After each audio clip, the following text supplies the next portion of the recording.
মিথ্যা উপর ভিত্তি করে, মিথ্যা তথ্যের উপর ভিত্তি করে কাস্টমারি আইন অমান্য করে এবং পৃথিবীর ইতিহাসে একটা নজিরবিহীন রায়ের মাধ্যমে যে শাস্তিগুলো দেওয়া হয়েছিল, তো তার বিরুদ্ধে তো অবশ্যই যে ব্যবস্থাপনা এখন চলে আসছে, সেখানে এটিএম আজহারুল ইসলামকে দ্রুততার সাথে মুক্তি দিবে। এবং আজকে শর্ট আদেশ আমরা চেয়েছি, কোর্ট সেটা অ্যালাউ করেছেন। আজকে জনাব এটিএম আজহারুল ইসলাম সাহেবের মামলা চূড়ান্ত রায় হয়েছে আমাদের মহামান্য সুপ্রিম কোর্টে। আপনারা জানেন এর আগেই এই মামলা শুনানি হয়ে আজকের রায়ের তারিখ নির্ধারণ করা হয়েছিল। জনাব এটিএম আজহারুল ইসলাম সাহেবকে মানবতা বিরোধী অপরাধে রংপুরের বদরগঞ্জের কয়েকটি স্পটে গণহত্যার অভিযোগে অভিযুক্ত করে মৃত্যুদণ্ড দেওয়া হয়েছিল। এর আগে মৃত্যুদণ্ড হয়েছে, তারপরে তার এই আপিলটাও খারিজ হয়েছে, তারপরে রিভিউ করা হয়েছিল এবং সেই রিভিউ পর্যন্ত যথার্থভাবে বিবেচনা করা হয়নি। পরবর্তীতে এই নতুন অ্যাপিলেট ডিভিশন গঠন হওয়ার পরে আমরা পুনরায় এটাকে রেস্টোর করার আবেদন করেছি এবং রিভিউ শুনানি করেছি।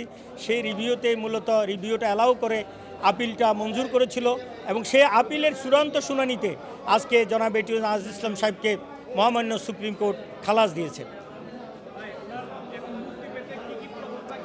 এখন দেখুন, এর আগে আমরা যে রায়গুলো দেখেছি জনাব কাদের মোল্লা সাহেবের এবং অন্যান্য মাওলানা মতিউর রহমান নিজামী সাহেব, মীর কাসেম আলী সাহেব, এই সমস্ত মামলাগুলোতে আমরা দেখেছি যে অ্যাপিলেট ডিভিশন রায় দেওয়ার পরেই পূর্ণাঙ্গ রায় বের হওয়ার আগেই শর্ট অর্ডার দিয়ে তাদের মৃত্যুদণ্ড কিন্তু কার্যকর করা হয়েছে। তো যেখানে দ্রুততার সাথে এর আগের আসামিদের মৃত্যুদণ্ড কার্যকর করা হয়েছে, আমি মনে করি এটিএম আজহারুল ইসলামকে তার চেয়েও কম সময়ে দ্রুততার সাথে মুক্তি দেওয়ার ব্যবস্থা আশা করি আমাদের আদালত করবে।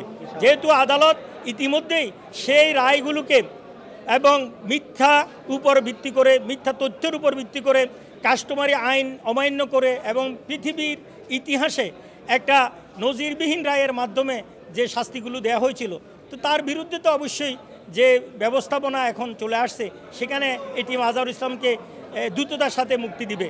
এবং আজকে শর্ট আদেশ আমরা চেয়েছি, কোর্ট সেটা অ্যালাউ করেছেন। যদি শর্ট আদেশটা আজকের মধ্যে যায়, তাহলে কালকের মধ্যেই জনাব এটিএম আজহারুল ইসলাম মুক্তি পেয়ে যেতে পারেন। অবজারভেশনটা বললাম, প্রথমত হলো সাক্ষী যথার্থভাবে অ্যাসেসমেন্ট করা হয় নাই। দ্বিতীয়ত হলো ইন্টারন্যাশনাল কাস্টমারি ল যেটা ছিল সেটা এখানে এটাকে অ্যাপ্লিকেবল করা হয় নাই। তৃতীয় হলো সাক্ষীর যে কতগুলো রাইট আছে, ফান্ডামেন্টাল রাইট, আদার্স রাইট, এই সমস্ত রাইটগুলো এখানে কাটেল করা হয়েছে।